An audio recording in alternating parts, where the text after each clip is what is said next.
Прошел год с начала строительства стены на украино-российской границе. На этот проект Украина выделила $150 миллионов. В результате у нас оборудуется противотанковый ров, делается контрольно-следовая полоса, и там, где невозможно вырыть ров, устанавливается металлическое сетчатое ограждение.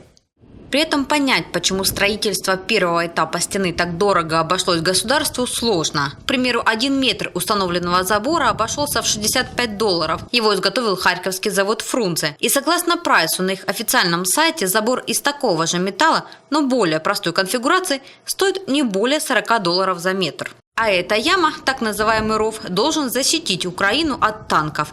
По задумке, техника в него должна просто провалиться. Роет государство такой ров по $70 за каждый метр. Но даже за такие деньги за год его вырыли не на всей границе. У нас уже отработано порядка 150 километров рва, где-то 115 километров дороги. И установлено 70 километров вот это металлическое сетчатое ограждение, так называемый забор.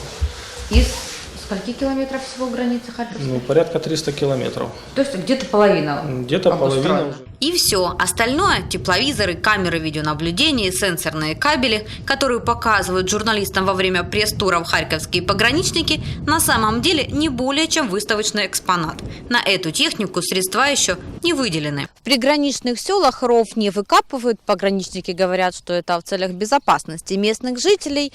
Здесь есть только забор с проволокой и наблюдательные вышки. Жители приграничного поселка Связь признаются, на чувство безопасности ров или стена никак не повлияла. Наоборот, говорят, живут теперь как в клетке. В заключении живем.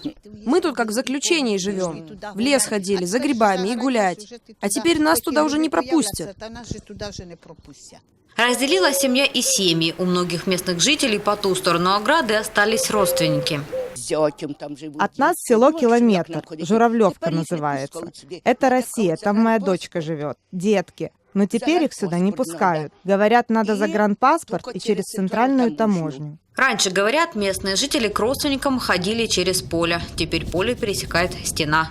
Точнее, забор с колючей проволокой, строительством которого хвастается правительство. Говорят, и страну защитили, и бюджет пополнили налогами от украинских предприятий, занимающихся ее строительством.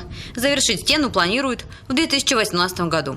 Ольга Калиниченко, Илья Никонов. Настоящее время. Харьковская область.